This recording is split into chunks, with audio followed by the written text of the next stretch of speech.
Thank you and hello to everybody. I will start in English, but then change the Estonian. But the dear representatives of the European Commission and project team, all interested in energy. We are most grateful for your support, sharing of your knowledge and experience.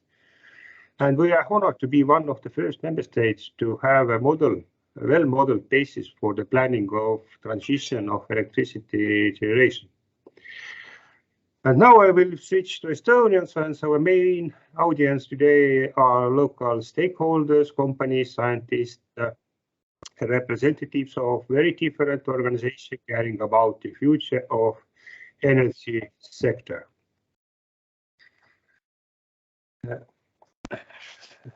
Ja veel kord täname eeskätt Euroopa Komisjoni, kes otsustas toetada Eesti püüdlusi analüüsida ja planeerida üleminekut kliimaneutraalsele elektrienergia tootmisele rahvusvahelise tippteadmise ja asjatundjate abiga.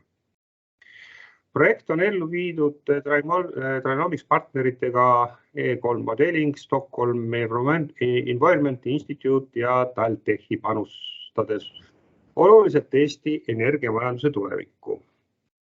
Projekti analüüside ja tegevuskavade tulemused annavad ülevaate kliimaneutraalse elektritootmise võimalikust tulevikust Eestis. Projekti eesmärk on pakkuda välja institutsionaalsed, administratiivsed ja reformid Eestis aitamaks majandus- ja kommunikatsiooniministeeriumil leida kliimaneutraalse elektritootmise saavutamise alternatiivseid teid ja rakendatavaid tegevuskavasid. Alguse sai projekt 2020. aasta septembris, valminud elektritootmise stsenaariumitele viidi läbi sotsiaalmajandusliku mõju hindamine, riski, sensitiivsuse analüüsid. Valminud analüüse kasutades koostati stsenaariumitele tegevuskavad, mille alusel saab Eesti analüüsipõhiselt kavandada täpsemad tegevused kliimaneutraalsele elektritootmisele üleminekuks. Seda eeskätt energiamajanduse arengukava aastani 2035 ettevalmistamisel, kuid ka muude arengutegevuste raames. Energeetika valdkonna põhisõnumid ja tegevused kliimaneutraalsele üleminekuks on meie jaoks siis järgmised. Energeetika tulemusvaldkond panustab strateegia Eesti 2035 sihti. Eesti majandus on tugev, uuendusmeelne ja vastutustundlik eelkõige energiajulgeoleku tagamisega kliimaneutraalsele energiatootmisele üleminekuga. Kliimaneutraalsuse suundumus on määramatu, aga me peame sinna jõudma nii, et tarbijatel oleks ka hea. See tähendab, et peame üleminekul erilist tähelepanu pöörama nii varustuskindlusele kui ka energiakuludele. Taastuva elektri puhul soovime üle minna turupõhisele lähenemisele, et toetused ei jääks sektori arengut piiravaks teguriks. Energia tarbimine tervikuna väheneb, kuid elektri tarbimine suureneb, sest teel kliimaneutraalsuse poole viime suure osa tarbimisest elektrile, sest nii lihtsalt on tõus. Globaalse energia jätkusuutlikkuse indeksi alusel oli Eesti 2021. aastal koos Lätiga 101 riigi järjestuses 20. kohal. See indeks on siis ka energiamajanduse arengukava aastani 2030 täitmise üldmõõdikuks. Taastuvenergia toodang moodustas 2021. aastal 40,7% Eesti elektritoodangust ja kattis 27% kogu tarbimisest. 2021. aastal algatati energiamajanduse arengukava aastani 2035 koostamine eesmärgiga panustada Eesti 2035 täitmisse arengukava koostamise ja heaks kiitmisega aastal 2025. 2022. aastal lõpeb 2021. aastal välja kuulutatud Eesti ajaloo seni suurim taastuvenergia vähempakkumine 450 gigavatt-tunni mahus, mille esialgsed tulemused juuni alguses ja lõplikud tulemused siis kinnitatakse suve lõpus. Ettevalmistustööd Eesti-Läti ühise meretuulepargi eelarendusteks toimuvad Läänemere energiavõrgu rajamise edendamine, samuti on kohe homme juba kehtestamisel või valitsuses Eesti mereala planeering. Eeltööd toimuvad maismaal tuuleenergiaalade planeerimiseks lähtuvalt looduskaitse alustest objektidest ja muudest piirangutest, mille kohta peab muidugi ütlema, et neid piiranguid on meie jaoks päris palju ja siin leida kompromissi ei ole lihtne, aga ma usun, et saame hakkama. Valmistatakse ette elektrituruseaduse muudatust, millega luuakse võimalused hajatootjatele ja energiakogukondadele ja siis ka võimalused salvestamiseks ja tarbimise juhtimiseks. Riigi kinnisvara korraldatav ühishange fikseeritud hinnaga elektriostulepingute sõlmimiseks tootjatega avaliku sektori asutustele energiatarbimise üleviimiseks taastuvelektrile, ka see on töös. Oleme riigikaitselistest kõrguspiirangutest vabastamas täiendavalt 44% Eesti alast, kokku siis 65% maismaast. Ja see on tegelikult maismaal tuuleparkide arendamiseks ääretult oluline. Oleme muutmas elektrisüsteemi toimimise võrgueeskirja, millega sätestatakse uued elektrivarustuskindluse tagamise põhimõtted, varustuskindluse norm, võimsusmehhanismi ettevalmistus. Valmistame kohaliku omavalitsuste üle tuule- ja päikeseenergia käsiraamatu ja mitmete uuringute, sealhulgas kohalike omavalitsuste energiasäästu analüüsi siis see käsiraamatu koostamisel. Ja oluline meie jaoks kindlasti sünkroniseerimine, siis Balti riikide sünkroniseerimine Euroopa võrgu sagedusele. Lõpptähtaeg on 2025. aasta, aga siin muidugi olulist osa mängivad ka viimase aja sündmused ja võimalik, et on see protsess võimalik lõpetada ka mõnevõrra kiiremini. Ja ettevalmistamisel on uue Euroopa Liidu eelarveperioodi 21-27 rahastustest kaasrahastatavad meetmed, sealhulgas elektrivõrgu tugevdamise programm taastuvenergia tootmisvõimekuse tõstmiseks ning kliimamuutustega kohanemiseks. Selleks on meil 30 miljonit eurot ja energiasalvestamise pilootprogramm 8 miljonit eurot. Lisaks on käimas ka energiasalvestuse turule toomise uuring ja samuti tööstusaladel taastuvelektri kasutuselevõtu hoogustamise programm, selleks on samuti 7 miljonit eurot. Ja sellega ma oma lühikese sissejuhatuse lõpetaksin, soovin kõigile töist päeva ja sujuvat üleminekut kliimaneutraalsele energia tootmisele. Ja suured tänud, thank you! Suur tänu, Taavi Aas, väga heade sõnade eest ja väga põhjaliku ülevaate eest, kus me tegelikult täna oleme ja miks tegelikult seda elektritootmise uuringut meil just praegu ka vaja oli. Suur tänu teile, kena tööpäeva teile ja töötame edasi.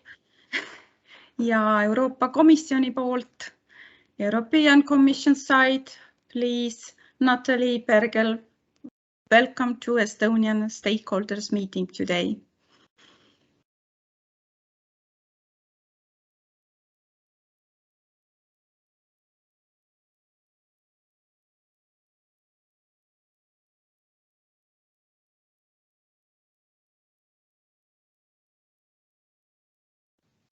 Good morning. I hope you can hear me. You can see me.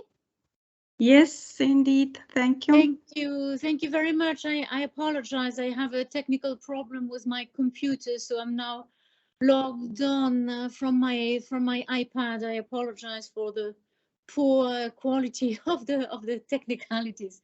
It's a great pleasure to be with you today and to take part in the final event of this very important technical support project in Estonia, and represent the European Commission's Directorate General for Structural Reform Support, our DG Reform. And I would like to express my deep gratitude to the Ministry of Economic Affairs and Communications of the Republic of Estonia for collaborating with us on this project, as well as on the ongoing technical support project on the gas decarbonization pathway for Estonia.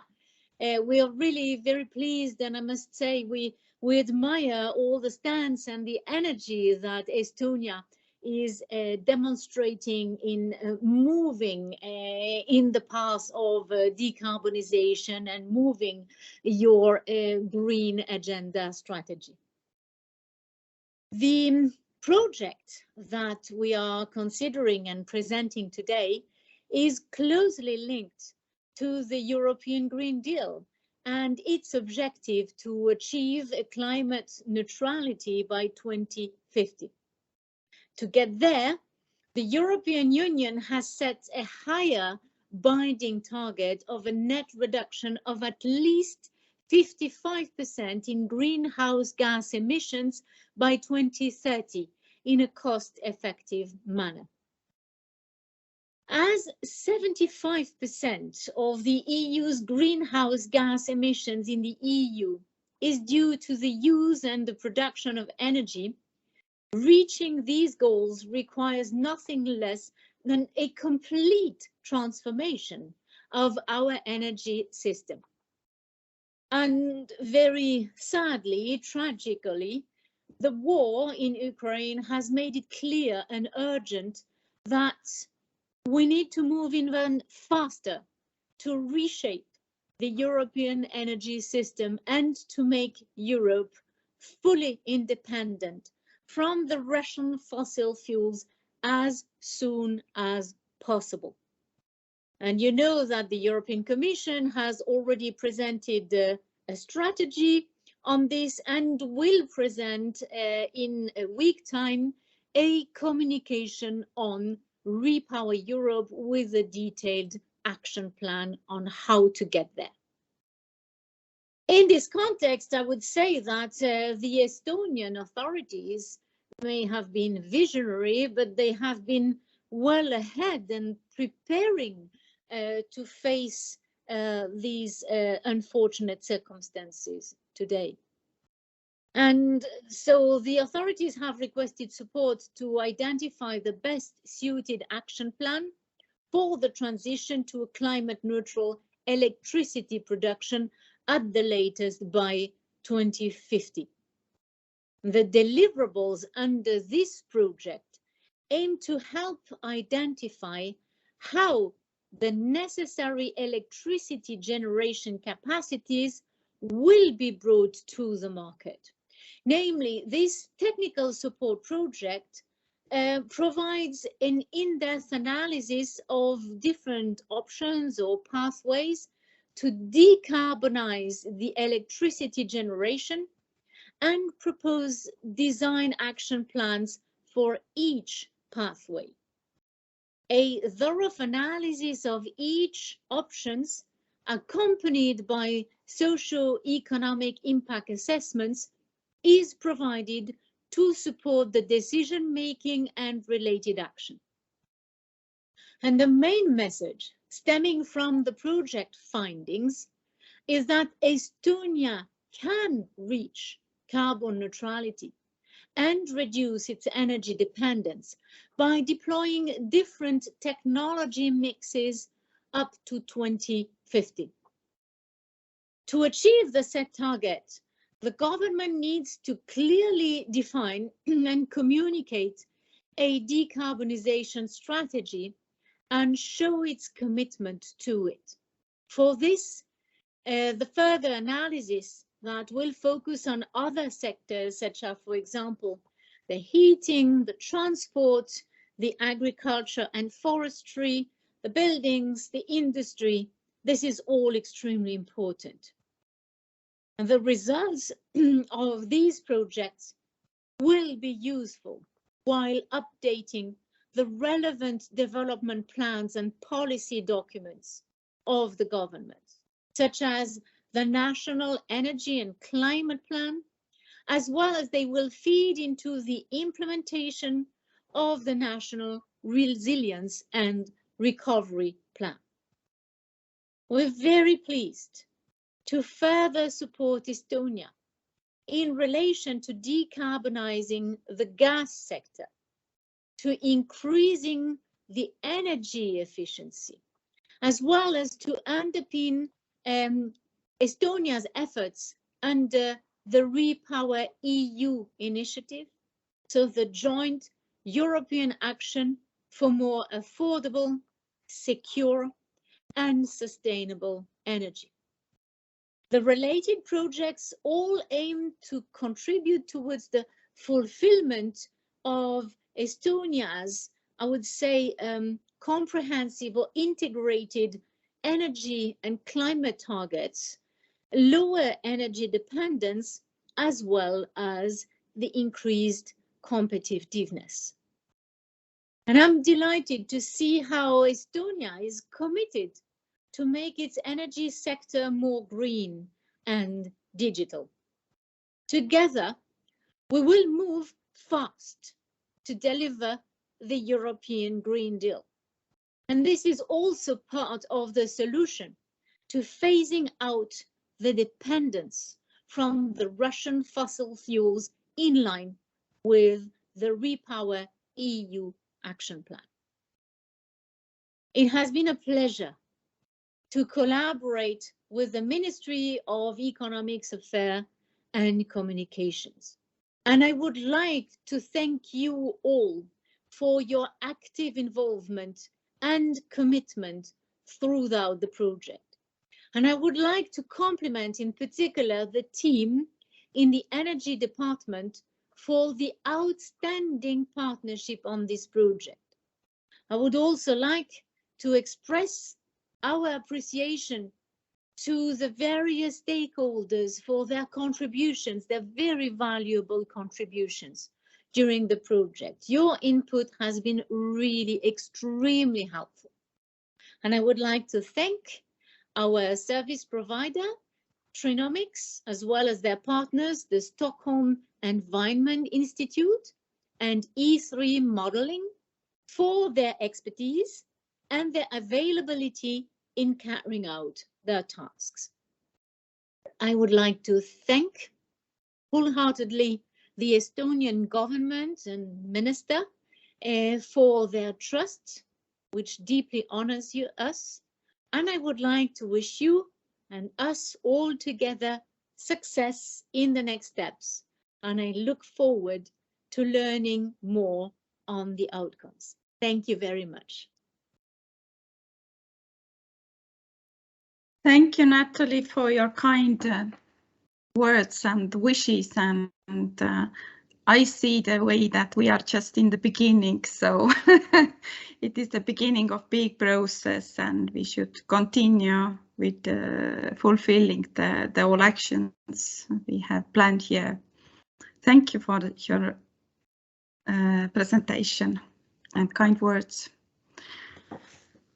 And now we move on, mostly in Estonian, but we prepared the slides the way that partly they are understandable also in English. So you can follow our next presentation by the Ministry of Economic Affairs and Communications.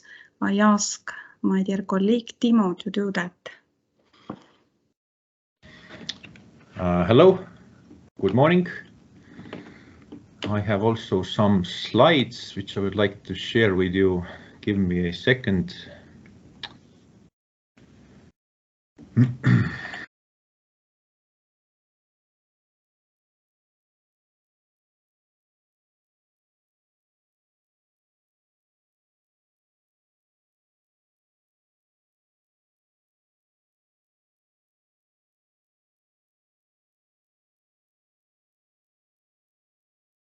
Mikrofon on väljas. Okay, so I hope now you can see my slides. because I can't see you. So I hope everything is ready for start. So my name is Timo Tatar. I am a Deputy Secretary General for Energy and Mineral Resources from the Ministry of Economic Affairs and Communication. And I'm talking a bit where we are with our energy policy, what are our current challenges, and also I think the presentation as such is also a explanation why this project was really interesting for us and what was the added value we gained or expect to gain from this analysis. So the need for the project and current status of energy sector in Estonia. So first of all, like I believe every civilized country on planet Earth, also Estonia is thinking and also doing and planning our energy transition towards a climate neutral future. And like every other EU country and many other countries in the world, we have set ourselves a target to become climate neutral by 2050. So within the next 28 years, we have to go through a transition in economy, and clearly a transition in economy towards climate neutrality cannot happen without a major shift also in energy sector. And this is where this study, which is going to presented here today, plays a crucial role, giving a good advice, independent advice to policy makers as us, and also market participants as you. And clearly the plan of Estonian green transition will be then also put into a long-term development plan of Estonian energy sector, which is called ENMAC. So far we have ENMAC 2030, which is then long-term energy plan for Estonia until 2030. And now we have initiated a process to update the ENMAC until 2035, but clearly all those scenarios we are running here have a clear vision that those scenarios should bring us to climate neutrality by 2050. Yes, this is how the ENMAC or National Energy Development Plan looks like, the process, how we are going to go through with that. So right now we are only beginning, it's year 2022, and we are creating a sub-working groups for the ENMAC. Clearly the scenarios and different studies are giving an input to the working groups and to the steering group, and then there will be a process of assessing the impacts, and most likely the process itself takes a couple of years. So clearly this is not a plan which we are going to put together within 1 year or even 2 years. So the redrafting or updating long-term energy sector plan takes, in our case, at least three years to be realistic.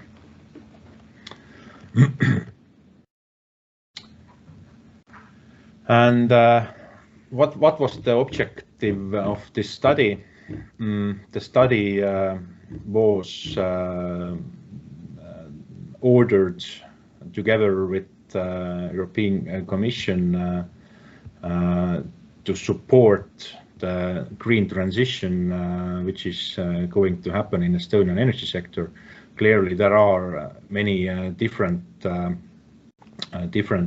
scenarios which a country can follow. Clearly there are there are solutions which are in any case sort of a no regret scenario, no regret options, but it is also useful to know that what are those no regret options, and where a country has a variety of choices to what direction to go, whether it is in Estonian society widely debated nuclear option. Is it a option where our intention is to be 100% self-sufficient when it comes to electricity, or is it more market-orientated approach where we are feeling okay and see that it makes sense if some of our energy demand is in a couple of hours of year or on certain periods of year covered by imports. So that was the study about, to understand what are the options which Estonia has when it comes to electricity portfolios, and also to understand what scenarios are making more sense, what scenarios are withstanding different sensitivity analysis better than the others, and then figure out from this study a most optimal model for Estonian electricity sector development. But where we are right now, so actually I'm glad to say that the Estonian energy sector every year has become more and more sustainable. We used to be on the very top of all kind of different rankings where a environmental impact of energy sector was ranked. So and I'm glad to say that actually we have gone through already quite the journey. So and last year we were happy to see that Estonia was already in top 10 when it came to sustainability of electricity sector. So our progress how to transition our energy sector towards more greener is already ongoing for more than 10 years, and we are already starting to see a first results.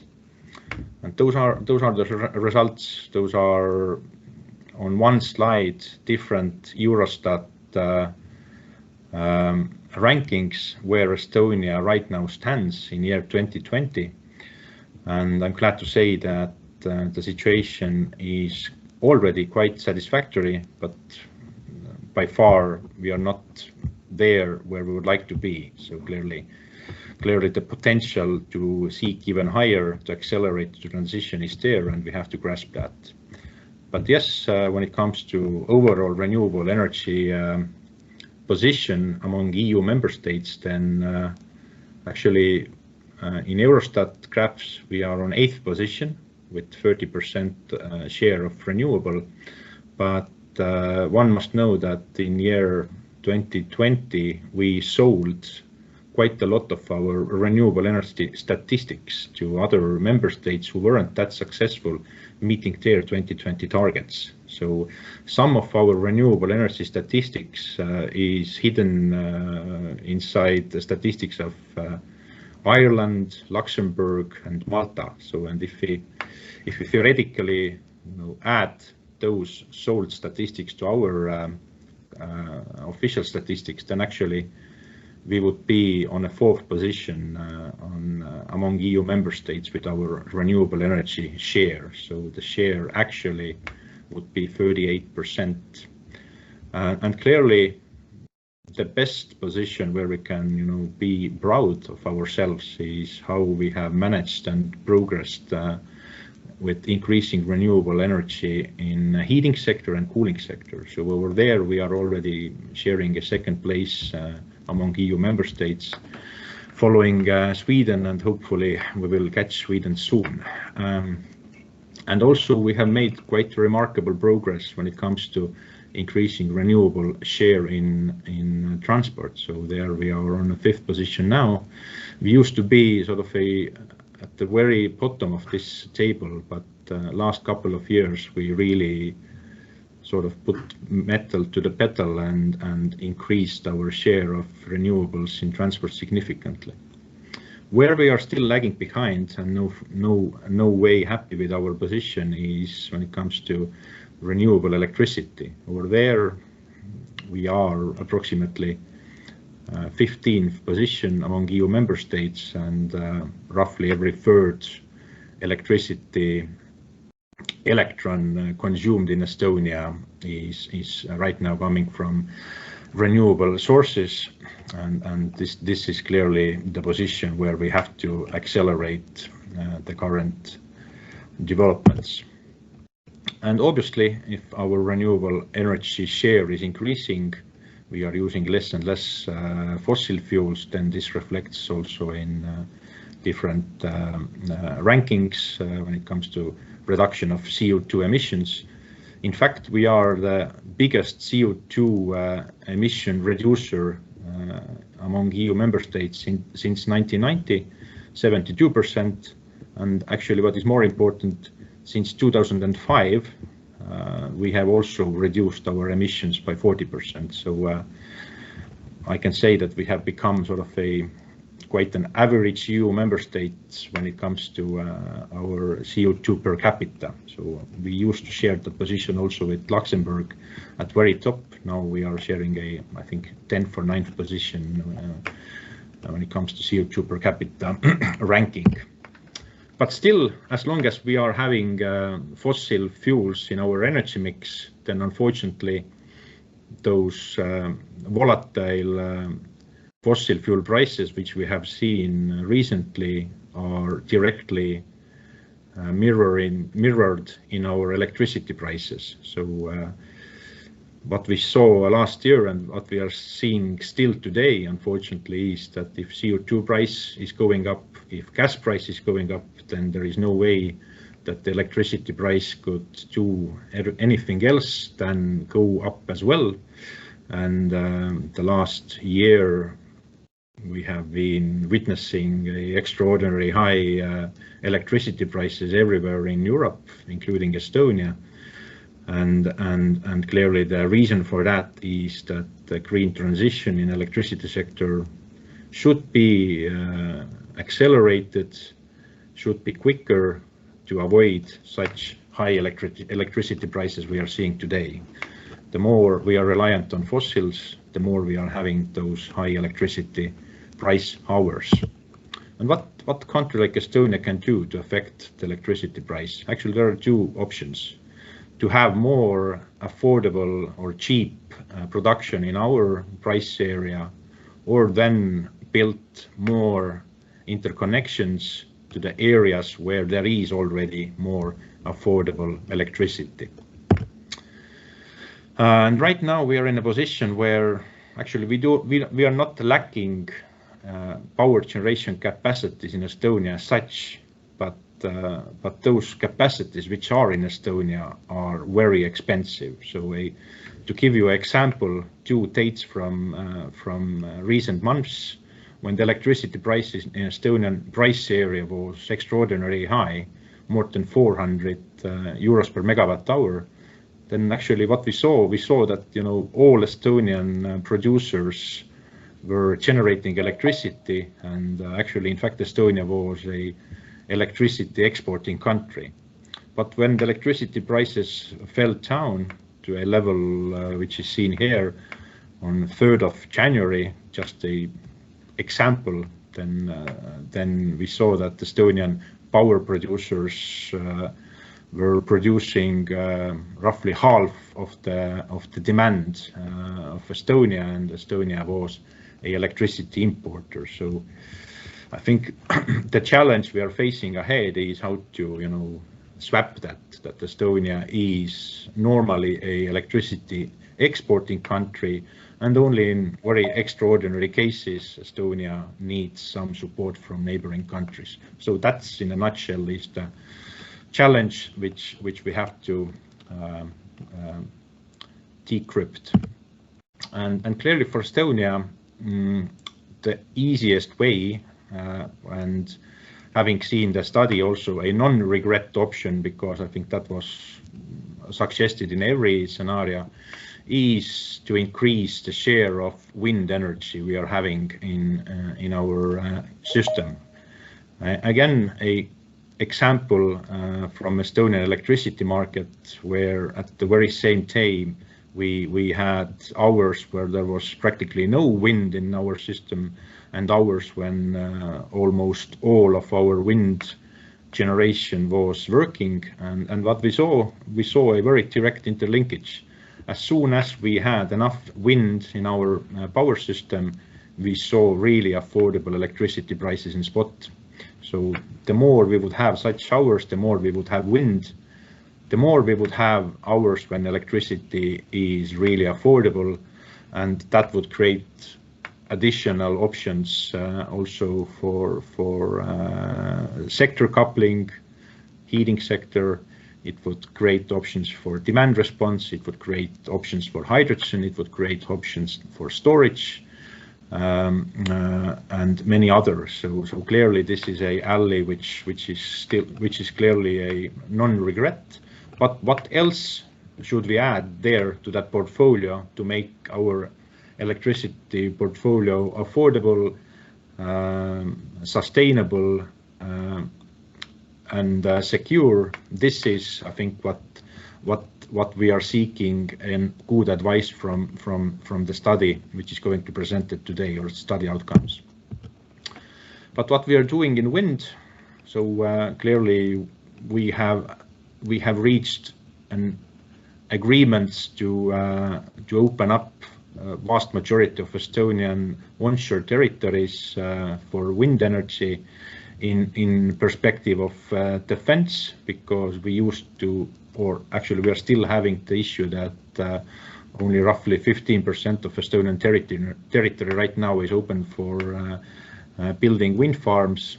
The rest of the territory is still under restrictions from defense, because we know that wind generators as high objects are affecting radar visibility. But I'm lucky that this issue is now almost solved. All the necessary agreements are signed. The financing is secured, and in 24/25, majority of Estonian territory would be open for onshore wind. And this is not the only challenge we are facing and trying to solve. We are also proposing very soon to Parliament a solution how we could tackle the NIMBY effect, how people would accept onshore wind and offshore wind closer to their homes. There would be a finance monetary compensation mechanism. Like Minister said, tomorrow, hopefully, Estonian Maritime Special Planning will be finally approved by government, which opens up new territories for offshore wind. And besides that, actually already 5 offshore wind farms have been are having a green light to conduct the environmental impact assessments. So already a lot is happening also on offshore in Estonia. And besides that, we are also right now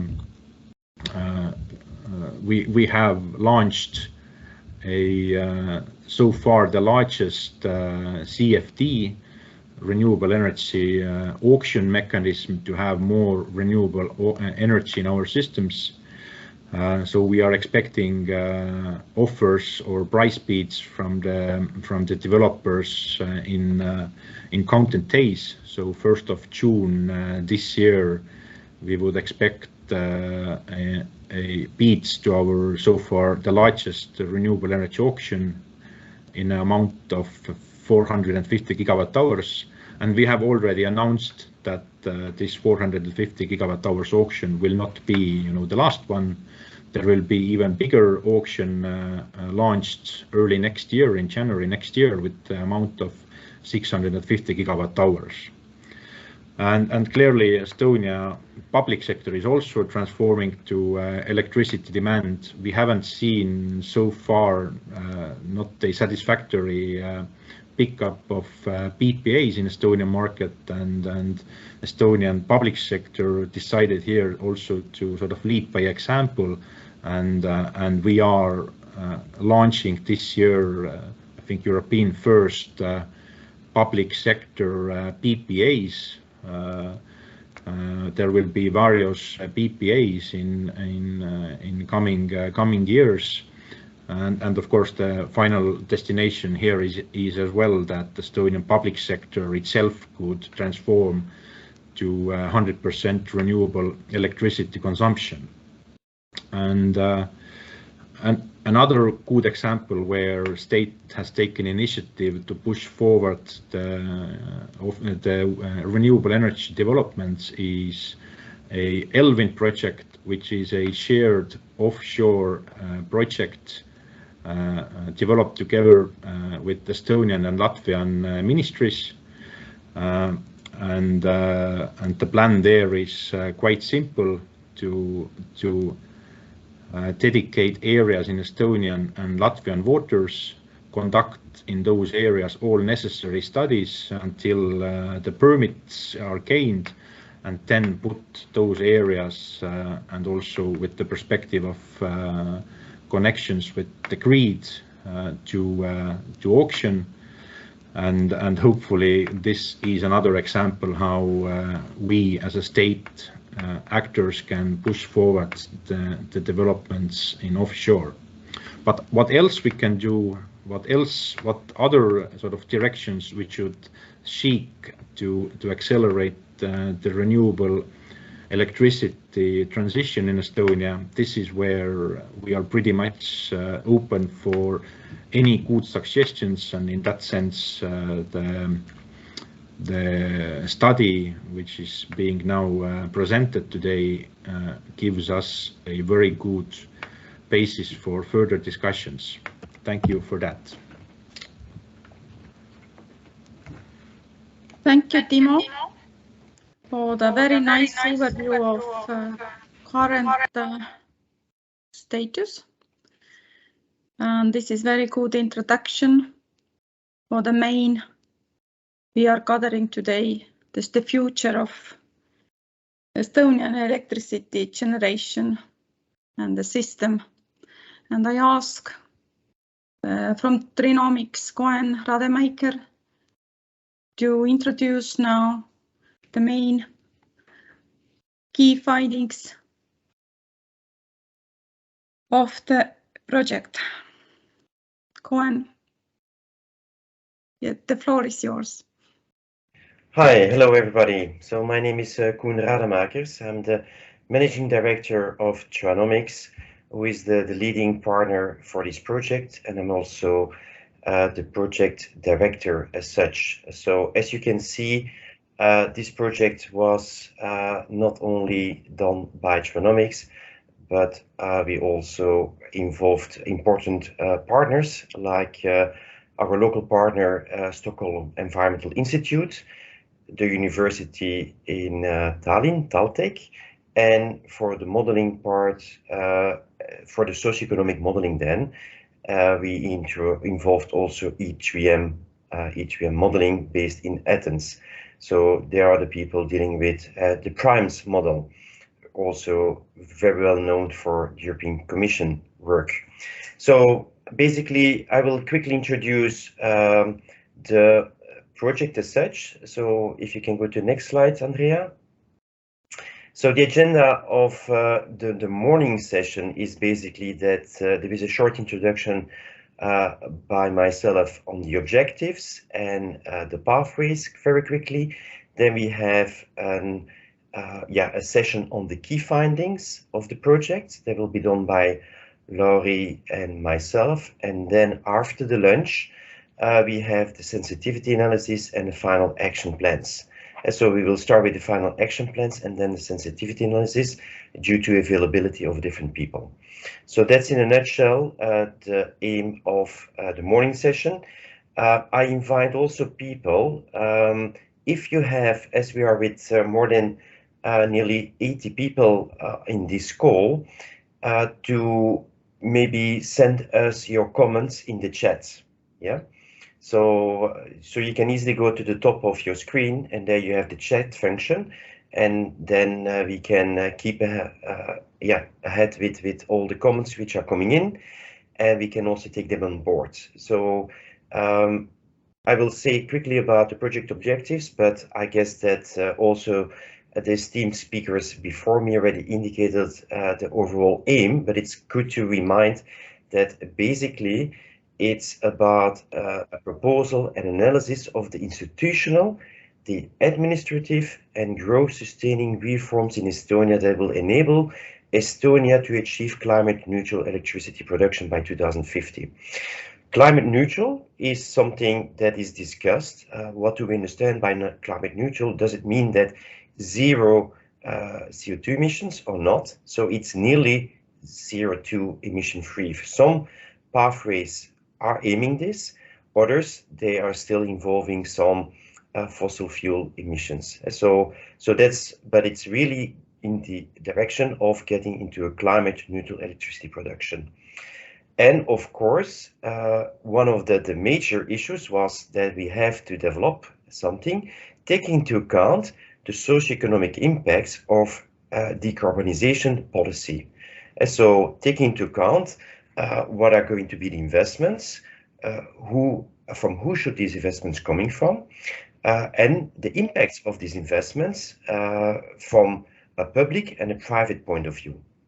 And so also we have been looking into the social impacts of such different kind of policies. Then we are doing this initially for the Estonian Ministry of Economic Affairs and Communications. So by, like I mentioned, defining the pathways and proposing regulatory action plans.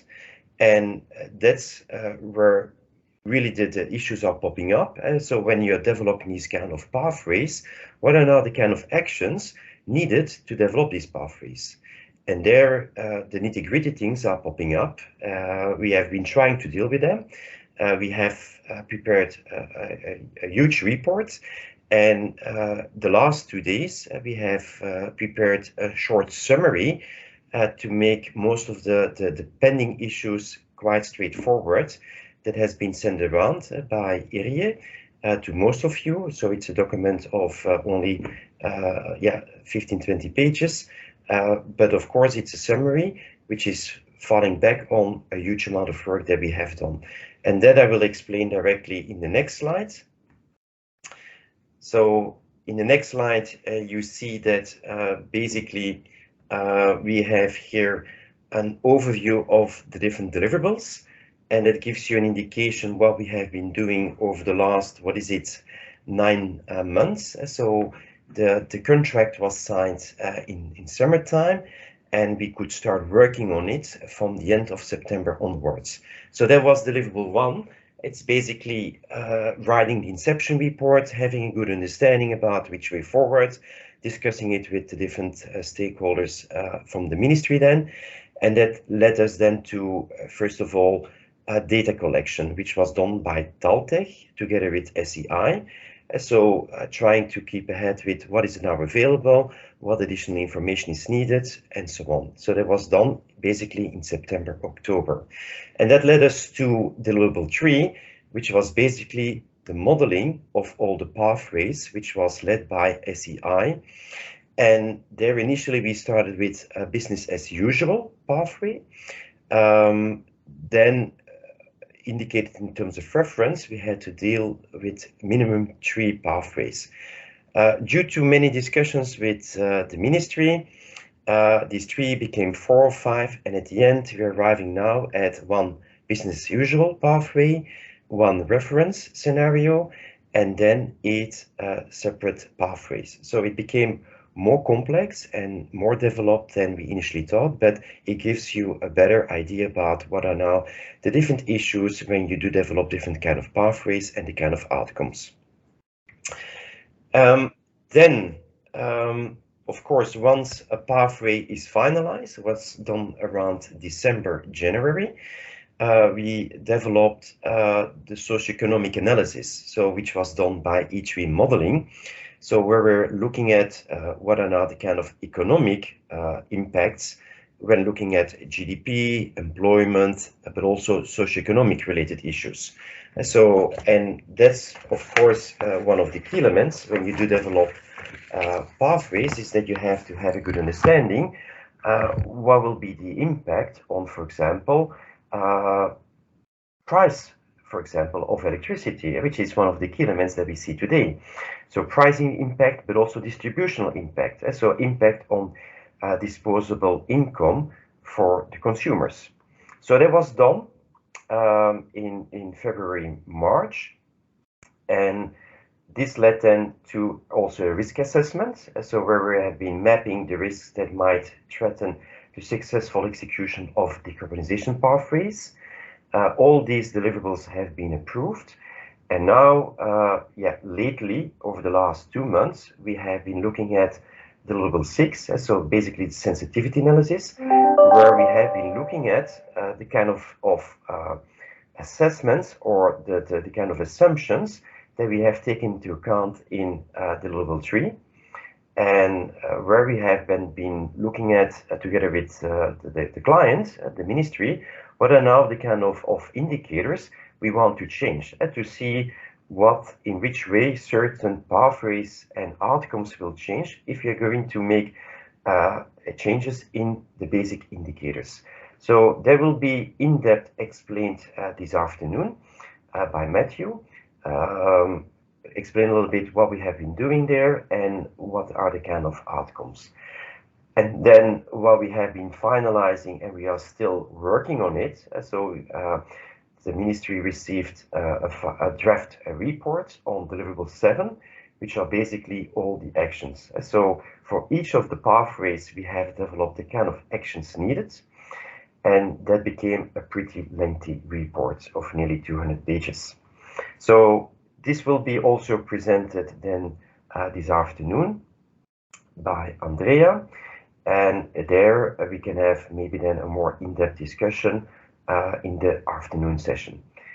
And then everything will lead to a final report, which is basically a summary of all the different elements, but also making very clear what are the kind of recommendations and the conclusions of all the work we have been doing.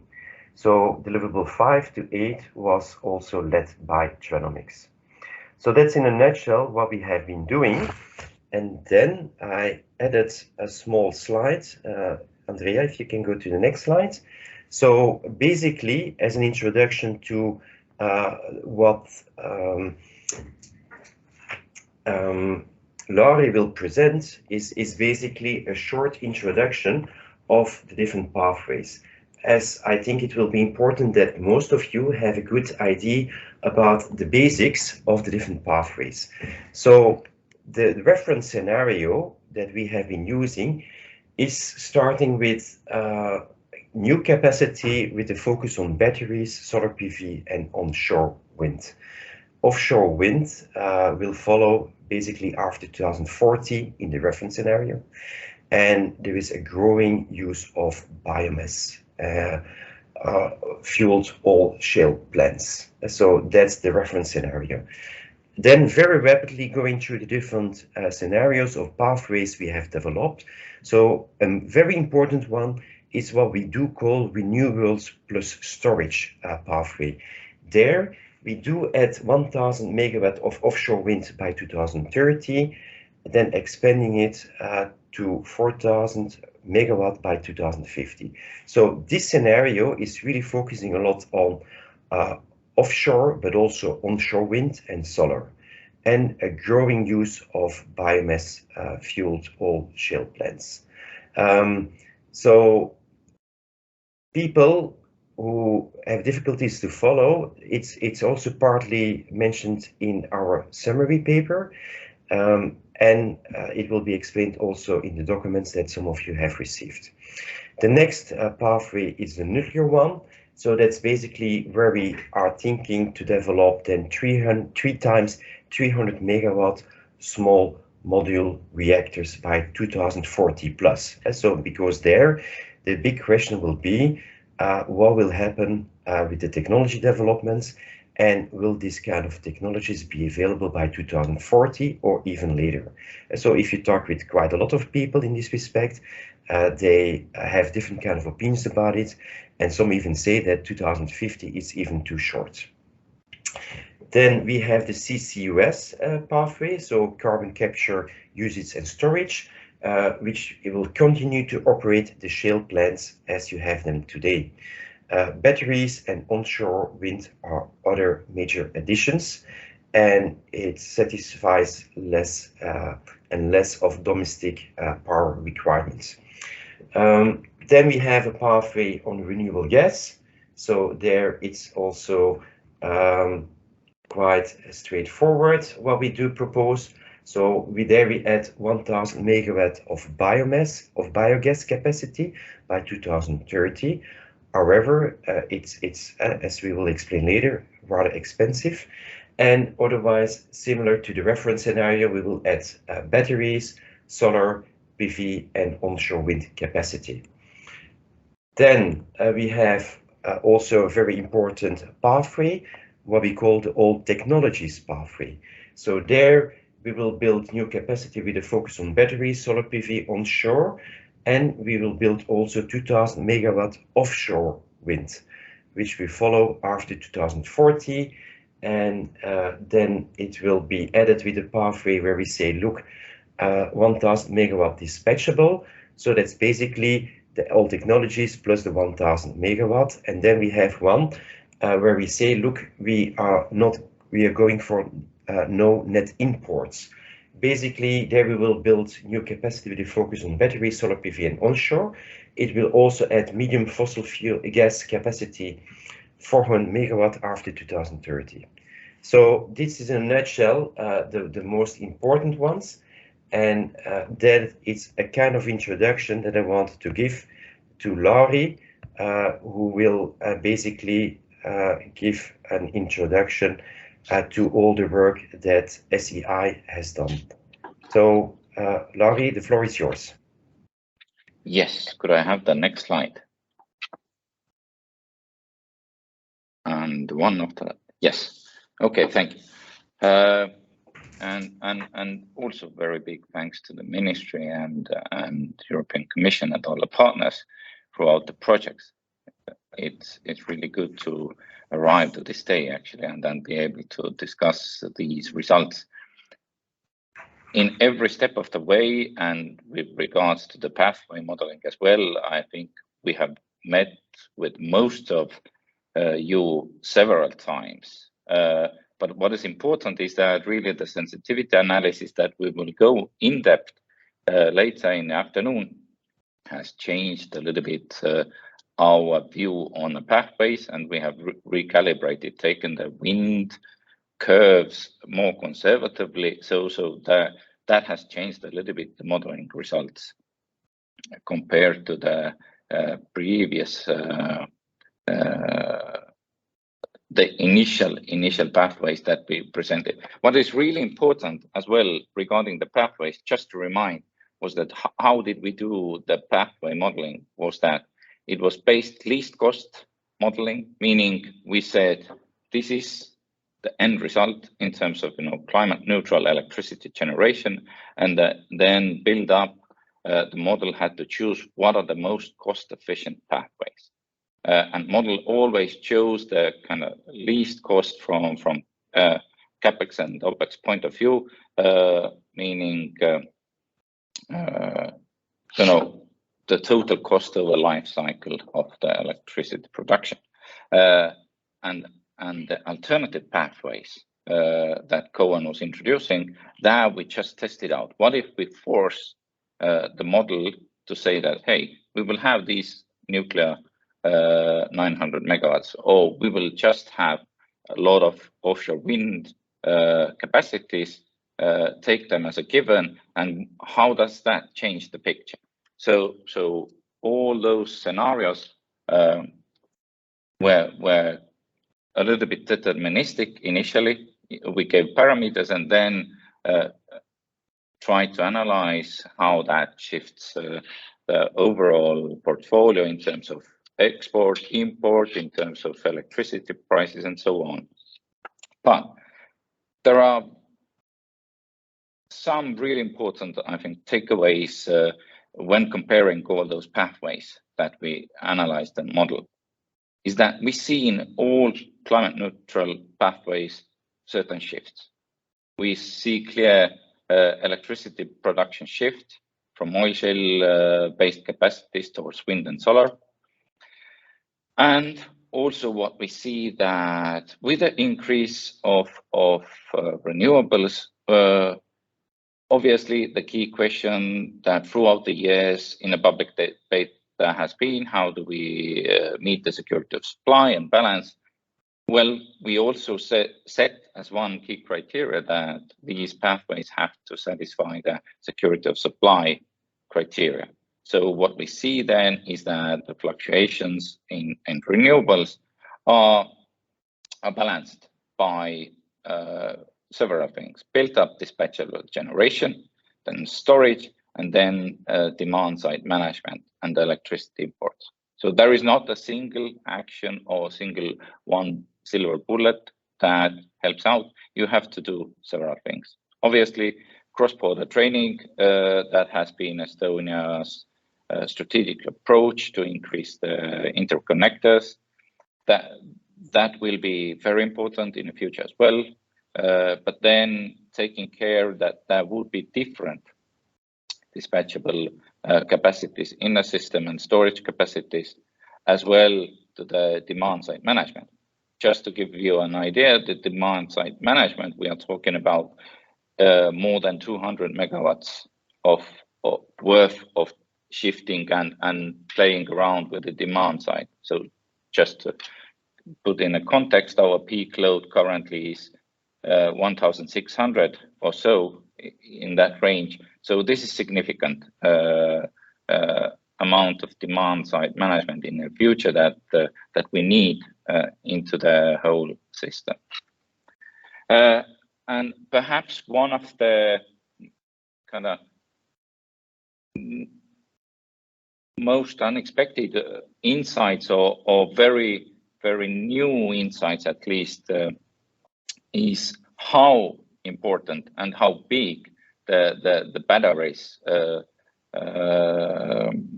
role will be in the future.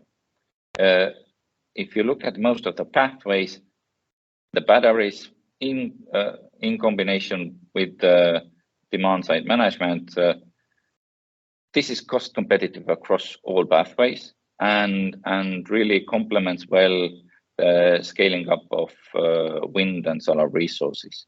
So you will see in following presentation how significant this amount of batteries is. And why these trends in all pathways we are noticing? This is mainly due to the innovation that we see. These technologies, they are becoming more and more cost efficient over the years. They have already become significantly more cost effective, and they will continue to do so in the future. And also their capacity factors, if we talk about wind specifically, then has improved over the last decade and will continue to improve, definitely, especially offshore part. And then what is also important that when looking at possible different technologies, what we could see is that certain solutions also have probably limited role or potential for further growth.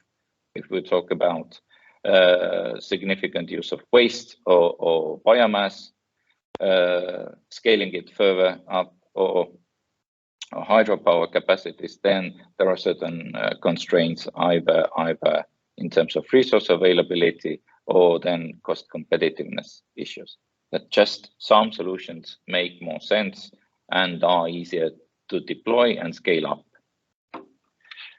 Also, what is really important is that together with the investments into new capacities, what we will see is also the domestic generation will increase. It will increase quite markedly and significantly, and actually quite a number of scenarios would have the potential of making Estonia an energy exporting country rather than import dependent. So there's a clear benefit in terms of scaling up and further investing into domestic generation capacities. And not only they improve the electricity import-export balance, but there's also potential for reducing electricity prices. Although there are also differences in terms of pathways and their impact on electricity price. I will come back to that. But also what is important is that that compared to if you look at the last 10 years of Nord Pool spot prices, the future prices will probably be higher, but this is exactly because it needs to cover both capital and operating costs, and this means that probably we will see a long-term shift initially because of the intensive investment phase that we forecast over the next decade of 15 years, where we see that there will be a kind of front loading and major increases in terms of investment and generation capacity. You see first increase, probably impact increase of price, but then it starts gradually going down. Will I have the next slide?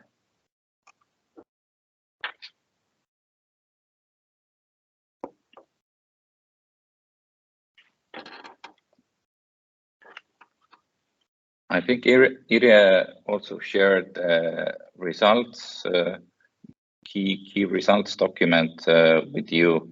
Obviously, you can later on take a more detailed look. But if we try to then kind of distinguish what are the main differences, then as said, you can see by the height of these columns that different scenarios indeed bring different investments.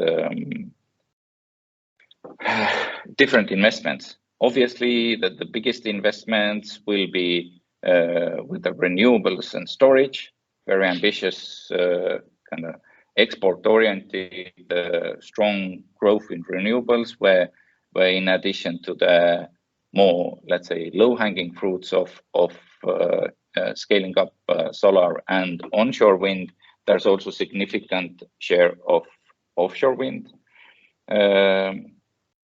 This is, you can clearly see that here the investments would be much higher than in most of the scenarios.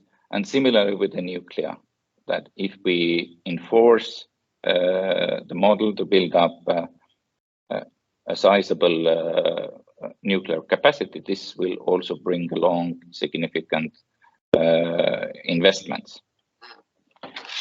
But in terms, as I said, still having oil shale capacities converting to biomass is visible in most of the scenarios. And this is one important decision point in terms of if for economic reasons these biomass converted, or then for sustainability reasons these oil shale capacities switch to 100% biomass would not be available, then this again would require a decision of how to compensate for that. Then it means Estonia would need to do more of other type of dispatchable capacities, either also more storage, whether it's hydro pump storage or batteries, or then alternative dispatchable capacities. Because these capacities, at least in the model, play quite important, small but very important role as well in terms of making sure that there's a security of supply and coping with the increase of renewables. But also on the slide, if you look at the left side down, there's the differences in terms of long-term impact on possible price. And you can see that actually most of the scenarios are quite close to each other. Not hugely significant differences, perhaps with the exception that indeed with very significant renewables and storage investments, that would be because of the very capital intensive investments required for the offshore, it would have a slightly higher impact. But it also comes very much down to the capacity factor effect. We have used in the sensitivity analysis, we took quite a conservative view on capacity factors, meaning close to, we used the Pan-European Climate Database that is a standard in different NSOE analysis, and TSOs refer back to it. But when looking at the numbers and talking to the market participants, probably it is slightly underestimating the increases in innovation and cost effectiveness in the offshore wind part, especially. It's more closer probably to the reality in terms of onshore wind, but offshore, I would say that's probably currently we are very conservative and overestimating the cost effect here rather than underestimating. But all in all, if we talk about the decarbonization effect, then actually because the climate neutrality is the EU goal and all the member states should achieve it, then there's not much difference in the end result. It's rather the difference is in terms of pace and which technologies reduce the effects faster and phase out fossil energy usage in which decade. But all in all, they all drive to the carbon or climate neutrality. With a small exception, if we talk about carbon capture utilization scenario, then this could be also the most decarbonized scenario, allowing for bioenergy with carbon capture, for example. But as this pathway fares really not so well in all of the other aspects, like cost competitiveness or GDP and socioeconomic impact, then probably it's one of the least realistic scenarios. The next one, please.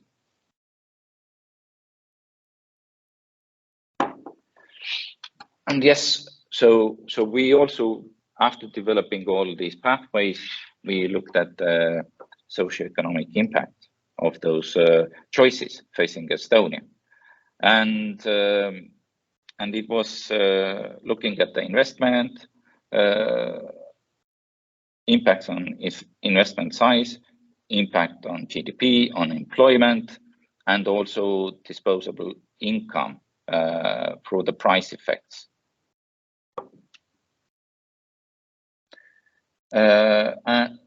What is I would say one of the most important takeaways from the socioeconomic impact assessment was actually that there's a difference in terms of impact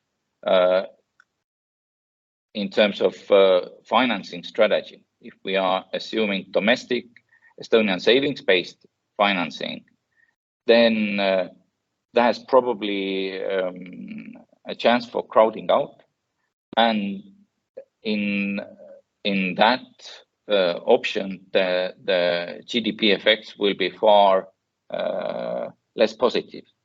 If we are talking about loan-based, attracting external financing as well, complementing RABE, then there's, in most cases, there was a significantly better boost and more positive impact on socioeconomic dimensions.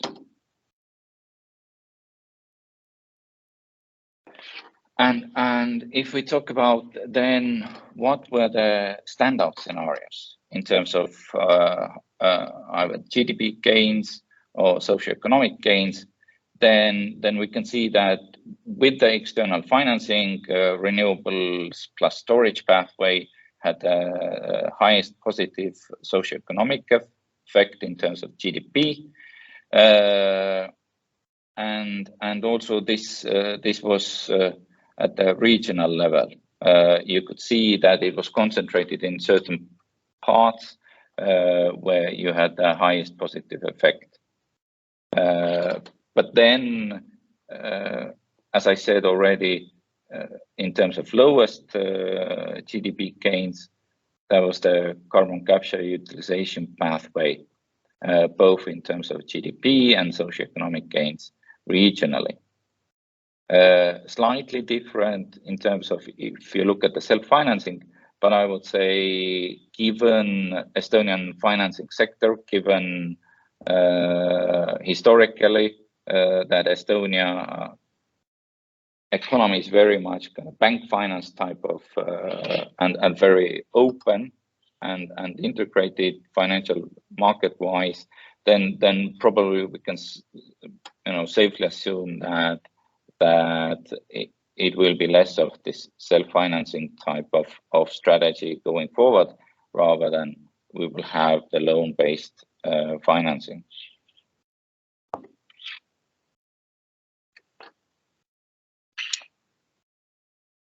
I would hand over here to you, Koen, or shall we have the questions at the moment? Yeah, I don't know, Lauri, you have seen some of the questions popping up related to the scenarios. I don't know if you really want to tackle some of them directly. There are some questions about the CCUS scenario, about the batteries projections. So I don't know if you want to answer some of them.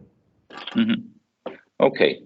The batteries, I would say that the batteries, we didn't change the assumptions. We did test in sensitivity analysis, what if the batteries would be significantly more costly, what would be effect, but regarding our very lengthy initial report that has been available, that is, I think Kirja has shared in Energiatalgud and that we have introduced previously.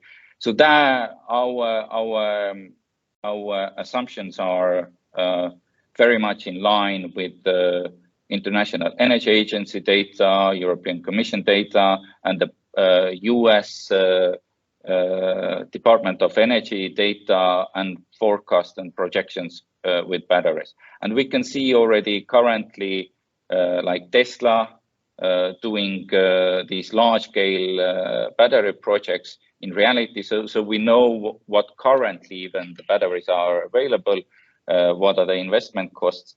We are very much, our calculations were very much in line with already existing and executed projects. So probably actually there will be even further, let's say, improvement in terms of cost competitiveness and so on.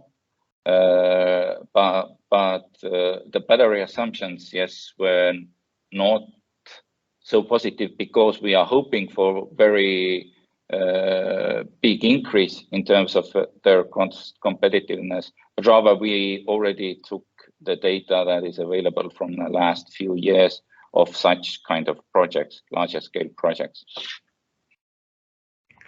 And then maybe can you say something about CCUS? Because there are 3-4 questions about CCUS scenario.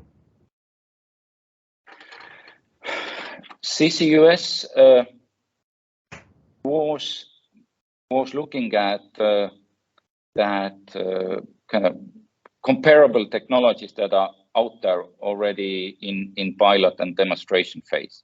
So we know that across Europe, there are several kind of flagship projects. We know that across the world, there are projects that are being executed, and they have announced their cost estimates and the efficiency. So this was the data and reference that we were taking into our calculations regarding that. Good. Okay. Thank you, Lauri. So I propose that, we will not be able to answer all the questions directly, but we will come back on them. Also, Irie asked us also in the summary report we prepared to come with a Q&A. So if the people have access to the summary report, they will see that from page 12 onwards of that report, there is basically a whole list of questions, and we answer them all in a table format. So on in column 1 the question, in column 2 the answers. So if needed, we can also add some additional ones, but at least they were already about 4 or 5 pages of Q&A. So maybe some of your questions are already in there. If not, we can tackle them later, and we can add them also in kind of a summary report. But otherwise, we can also, the additional ones, we can answer directly also in the chat later this afternoon or during lunch. But also looking at the time, so I'm continuing because we still have to discuss the main results. So Andrea, if you can go to the next slide. Koen, if I may just... you have still to do the risk analysis, huh? Yes, okay. And coming back, this storage and batteries, very important is that, yes, we were looking at different storage options. Irie pasted here a view, and then the issue of whether pump hydro or batteries. And in most cases, model chose batteries. However, in some scenarios where we said specifically that we need certain type of capacity more, then it also the model chose pumped hydro. So that's why we are using storage and batteries kind of combined. Okay, but the risk analysis, yes, indeed. After doing the pathways, we also then did a risk analysis with 2 approaches. First, we had a survey asking stakeholders. I think most of you got an invitation to participate in a survey and evaluate and give us feedback at which pathways to see more risky, which pathways to see less risky, and what are the main risks that you see as a possible bottlenecks or hindrances on executing that pathway. So we asked to assess and give feedback on regulatory risk, technology risk, socioeconomic risk, energy market risk, economic risk. So, and we got that feedback, which we also quantified and made an analysis and shared with you earlier throughout the process. But in order to dig slightly deeper, we also did a follow-up qualitative interviews and discussions to get kind of meat to the bones to the survey results, where we also touched upon the possible barriers for these pathways. So what came out was that some of the pathways were perceived, and this is important, perceived by stakeholders less risky, and some were perceived more risky. So all in all, less risky side, that was the renewable gas pathway, but also renewables plus storage. And then on a more risky side, the riskiest according to the survey and the feedback we got was nuclear pathway. Good. Okay. But then I propose we go to the next slides. Yes, so I will quickly go through it because I think this will be in-depth discussed this afternoon, also looking at the time, but it gives you in a nutshell the overview of the sensitivity analysis we have done. And so it was already mentioned, so S1 was the first sensitivity analysis on alternative wind availability curves in all pathways, because of course, you can imagine, and it was also already mentioned by your director, basically that from the moment you have less wind, it impacts a lot and you never know it in advance, but there are of course quite some models who can indicate what is the availability of wind and so on a yearly basis, and these patterns are more or less quite trustworthy. So, but a quite interesting scenario, sensitivity analysis, because it do indicate lots of sensitivities where we do fall back on wind. And you know already now that in quite a lot of pathways, wind is one of the key technologies we want to develop further. So then the second one was about higher nuclear dispatch in the nuclear pathway. The third one was about the higher biomass prices and in which way it will impact the renewable storage pathway. And then the last one, because we have seen after starting with the analysis that the cost of the batteries had an enormous impact on several pathways, and especially renewables and storage pathway. And because, like we already said, storage, we use mainly batteries, and as such, the batteries costs and the kind of sensitivity of the price of the batteries has an enormous impact on the final cost of this pathway. That will be explained, like I said, by Matthew this afternoon, more in depth. So I want to go further to the next slide. So basically, these are the key results of the analysis we have done. So the nuclear pathway provides the highest electricity generation potential by 2050 compared to all the pathways. So people are interested, so here plus 23 terawatt hours, and it requires much less of biomass and no fossil fuel related electricity. So it should be nearly the ideal pathway if you would expect that, that the technology and then the small scale technology is readily available, but that's not the case, of course, not taking into account also the environmental elements related to nuclear. But at least, so this came out of the modeling. Then we have the only renewable plus storage pathway in the all technologies, no net electricity imports pathways.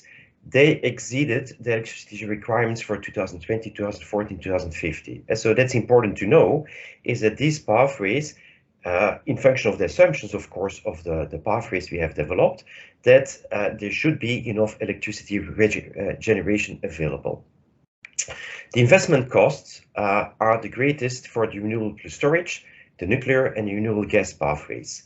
And the cheapest one is CCUS pathway, but that's also because limited availability.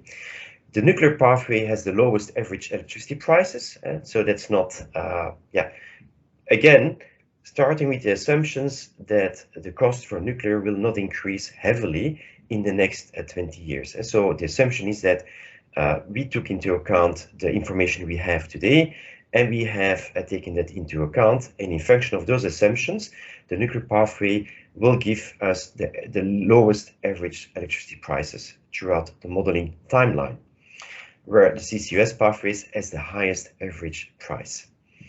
All of the pathways have greenhouse gas emissions below the Fit for 55 trajectory.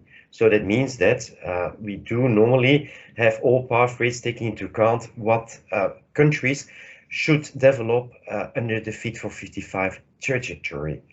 And according to the stakeholders, the riskiest pathway is the nuclear pathway.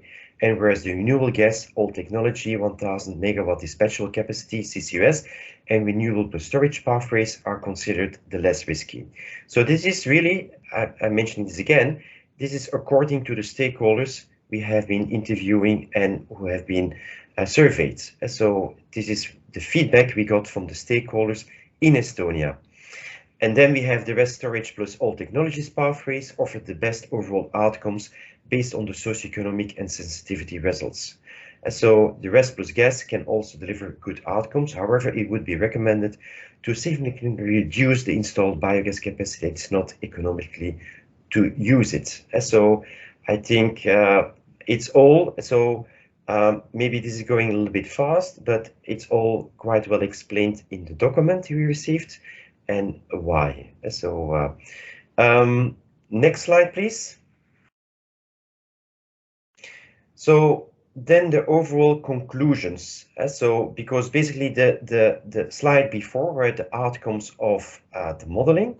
Then of course we have been developing some assessments, and in function of the assessment and also the sensitivity analysis, the actions we had to develop and so on, we believe that, or we recommend, and that's then our opinion, the opinion of the consultants, that we have a preference for the rest plus storage one, the old technologies, or renewable gas, slightly modified.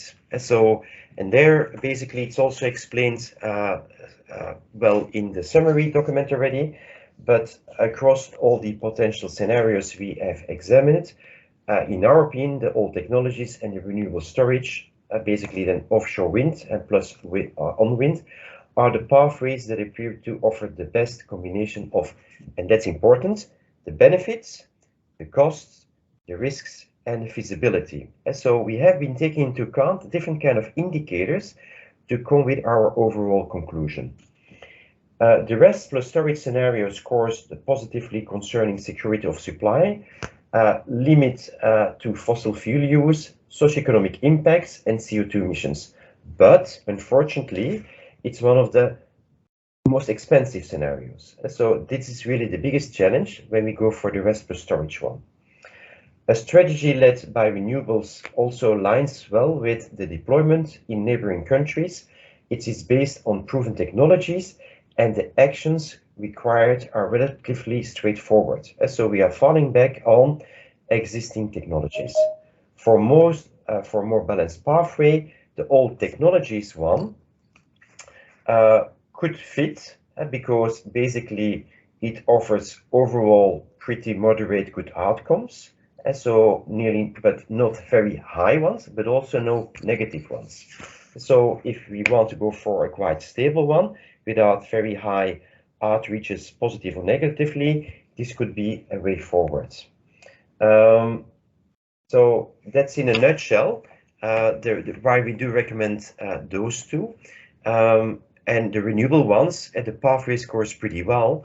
But you will see in the next slide, but wait maybe to show this one, is that the cost to produce renewable gas is quite high. So that's an issue that we have to face, how we're going to deal with that. Then also viable are the old technologies, not net imports. It scores well across several criteria, but foresees extended use of fossil gas throughout the period considered. So to 2050. So that's something you have to take into account, that if we go for no net imports, that in our scenario, that we are still using some gas plants. Then we have the old technologies plus 1000 megawatts. So here the overall, the scenario achieves similar results to the base case, old technologies, but the requirement to keep high reserve capacity is likely to result in unnecessary costs. And then we have the biogas as modeled, so not the modified one, as I just explained in the renewable gas one. So while the use of 1 gigawatt of biomass capacity is very limited, and investment cost in biogas is quite high, building up high dispatchable capacity may reduce the risk on relying so extensively on batteries as in other scenarios. And then we do refer here to, for example, the rest plus storage and partly the old technologies one.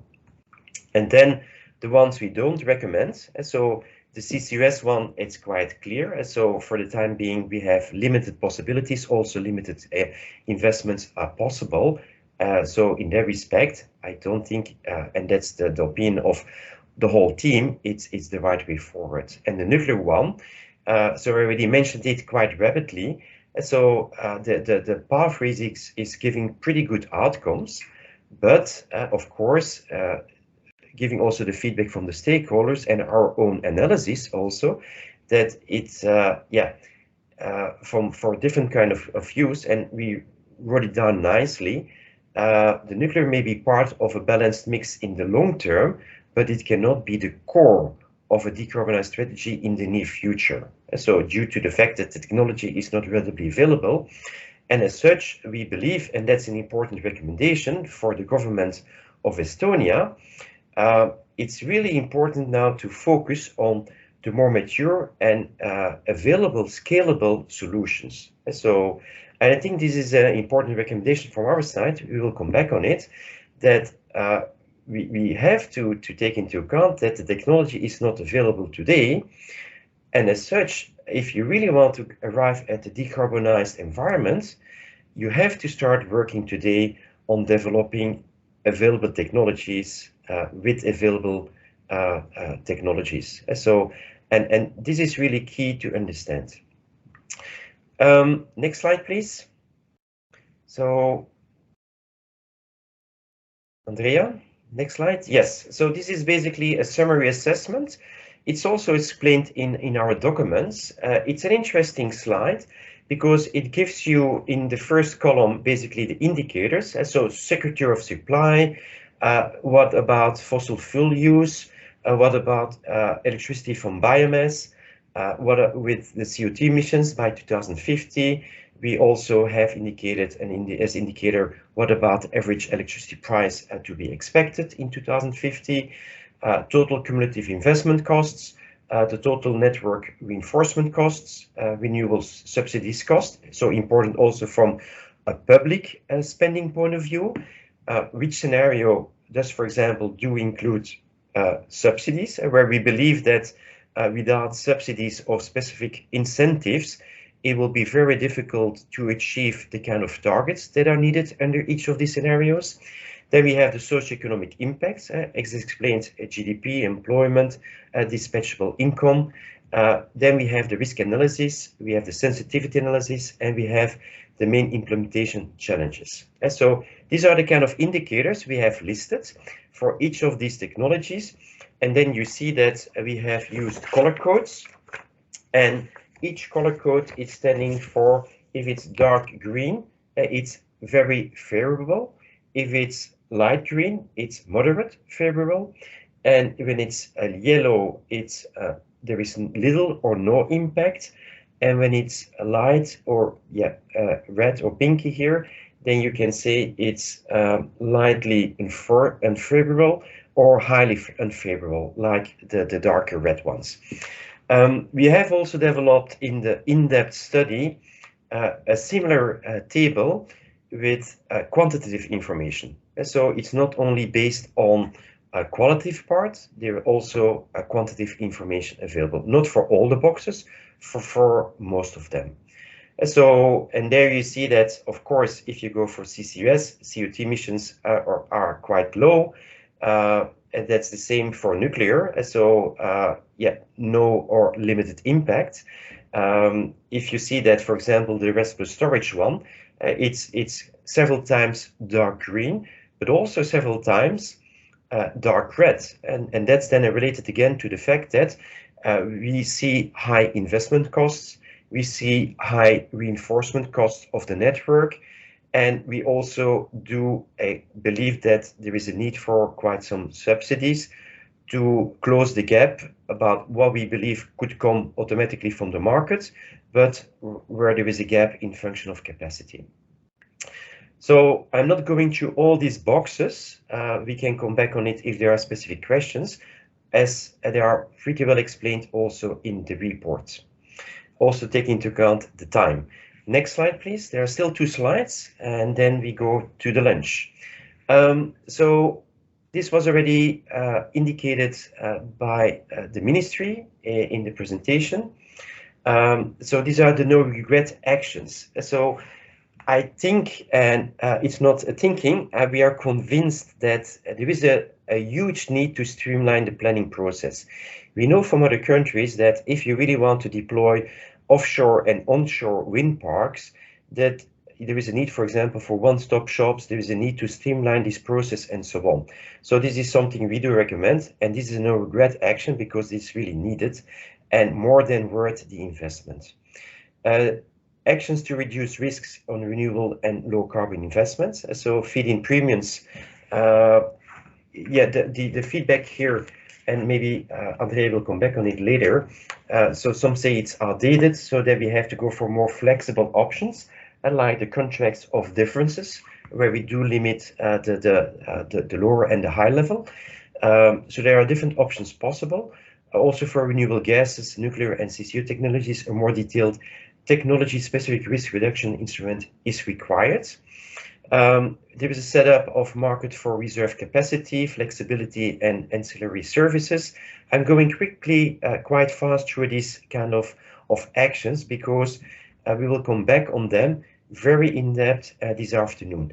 The same for demand-side management, the same for power purchase agreements, so PPAs, the same for CREDEX guarantees, how we can improve that further, why it's important, and so on.